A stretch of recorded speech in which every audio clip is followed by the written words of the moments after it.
आज मैं आपको बताने वाला हूँ कि विपश्यना क्या है और इसके लिए कैसे रजिस्टर करते हैं। सबसे पहले मैं आपको बता दूँ, विपश्यना का मतलब होता है मतलब खुद को, पश्यना मतलब होता है देखना, ऑब्जर्व करना।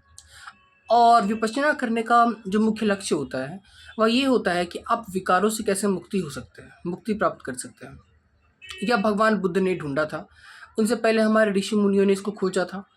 और भगवान बुद्ध और उनके कार्यकाल में लगभग 500 साल तक भगवान बुद्ध की ये विद्या भारत में रही उनके जन्म के बाद।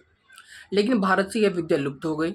और बाद में ये विद्या मतलब एक देश है म्यांमार, जो भारत का नेबर कंट्री है, तो वहाँ पर ये विद्या कुछ लोग जानते थे और उसको प्रैक्टिस करते थे एकदम शुद्ध तरीके से।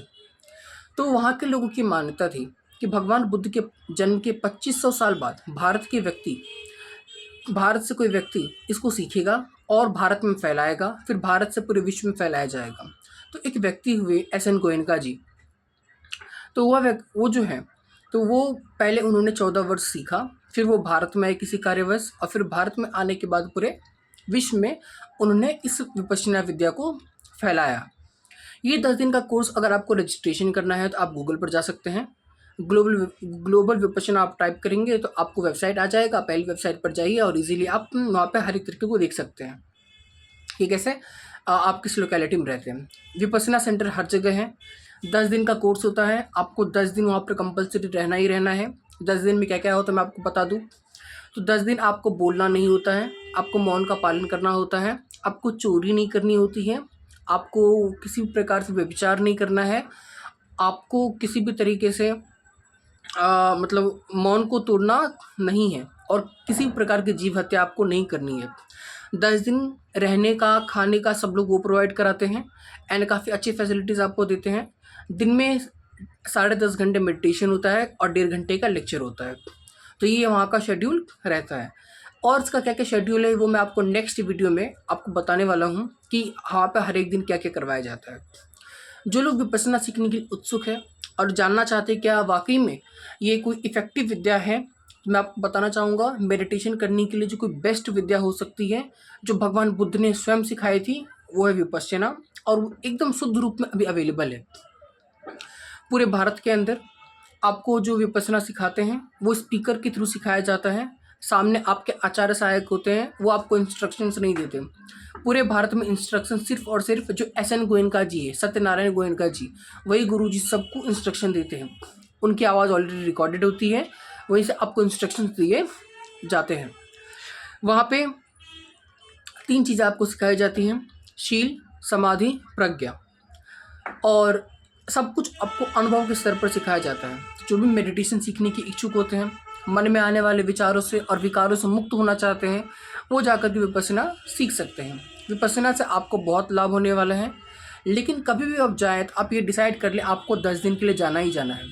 अगर आपको बुक करना है आप इंटरनेट पे जाके सर्च कीजिए और देखिए कि जो नियरेस्ट मतलब जो आपके नियरेस्ट आसपास के लोकेलिटी में जो सेंटर अवेलेबल है, आप वहाँ पर जा सकते हैं। आपको आपके आसपास आपको लोकेलिटी में मिल ही जाएगा कोई ना कोई सेंटर। अगर आप मुंबई से हैं तब तो और अच्छी बात है कि मुंबई में सबसे ज़्यादा सेंटर्स अवेलेबल है।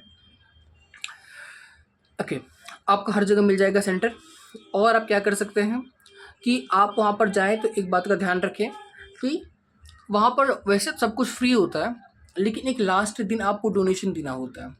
तो वो डोनेशन आप वैसे तो अपनी इच्छा से ही बहुत दे देंगे, क्योंकि वहाँ पर जिन्होंने आप पर कम से कम उनका खर्चा ना 5 से 6 हज़ार रुपये का खर्चा होता है। 10 दिन वो वहाँ पे 5 से 6 हज़ार रुपये खर्च करते हैं। आपको डोनेशन कभी भी ये सोच के नहीं देना है कि मैं मुझ पे इतना खर्चा हुआ मैं इतना डोनेशन दूंगा। आपको जो भी आपकी इच्छा हो या जितनी भी आपका सामर्थ्य हो, आप डोनेशन ये सोच के ही देना कि आने वाला जो विद्यार्थी होगा वो आपके पैसे से सीखेगा। तो आप इस तरीके से जाकर के विपश्यना के लिए ऑनलाइन रजिस्ट्रेशन कर सकते हैं वेबसाइट पे। और आप जो भी शेड्यूल आपको पसंद हो वहाँ पर शेड्यूल आते रहते हैं, बैचेस स्टार्ट होते रहते हैं। 10 डे आपको मिनिमम वहाँ पर रहना ही है। 10 डे आपको छुट्टी लेकर के जाना है। आपको कोई भी बात करने नहीं दिया जाएगा घर पे। आपको वहाँ पे शांति से मौन का पालन करना है। फ़ोन लाउड है, लेकिन फ़ोन आपसे ले लेंगे पहले दिन और रखवा देंगे। साथ ही साथ आपको खाने पीने में 3 टाइम आपको खाना मिलता है। वहाँ पर शेड्यूल सुबह 4:30 बजे शुरू हो जाता है। मैं आपको उसका शेड्यूल बता दूँ। तो क्या होता है, सबसे पहले आपको 4:30 बजे 4 बजे बेल बजती है, 4 बजे उठ जाइए आप, फ्रेश हो जाइए, मुँह हाथ धो लीजिए। 4:30 बजे मेडिटेशन शुरू होता है। मेडिटेशन 4:30 से 6:30 चलता है, मतलब 2 घंटे। उसके बाद 6:30 से लेकर के 8 बजे तक नहाना और ब्रेकफास्ट होता है। आप नहाइए और ब्रेकफास्ट कीजिए। ब्रेकफास्ट पे अच्छा खासा वो लोग खिलाते हैं। उसके बाद जो आपको ध्यान देने वाली बात है, उसके बाद शुरू होता है टाइमिंग उनका कम से कम 8 से लेकर के 9 बजे तक, जो होता है ग्रुप मेडिटेशन। ग्रुप मेडिटेशन कम से कम 1 घंटा चलता है, 8 से 9 बजे तक। एंड इसके ड्यूरेशन में आपको इंस्ट्रक्शंस दिए जाते हैं स्पीकर के थ्रू, और आपको मेडिटेशन करना होता है धम्म हॉल में। अब ये धम्म हॉल क्या होता है?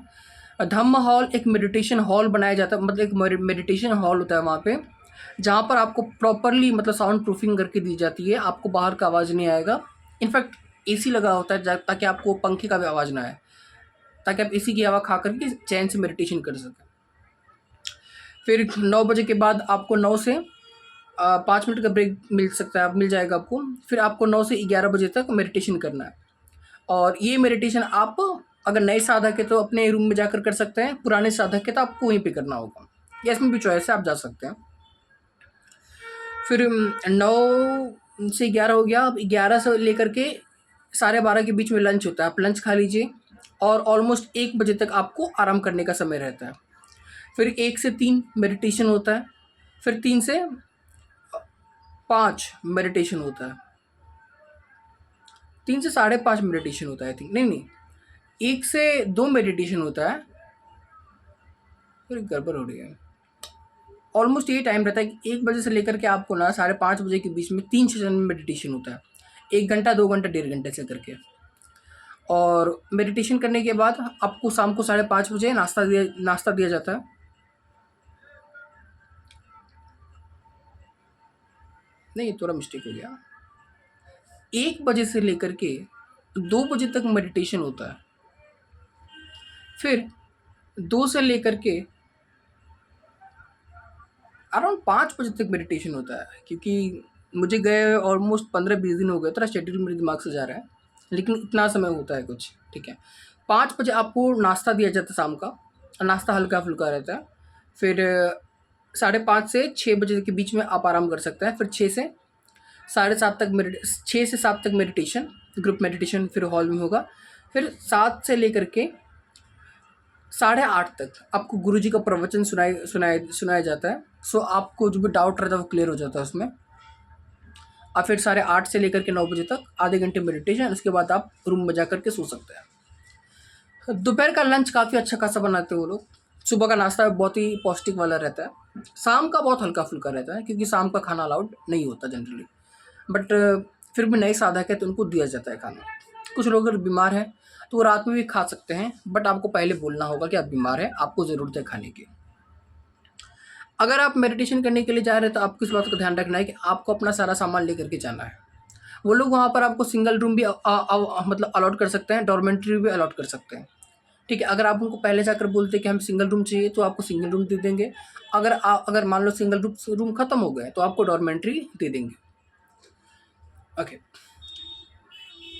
तो ये रहा विपश्यना कोर्स का सारा डिटेल। इसके बाद कोर्स में क्या क्या सिखाया जाता है वो मैं आपको नेक्स्ट वीडियो में बताने वाला हूँ। Thank you.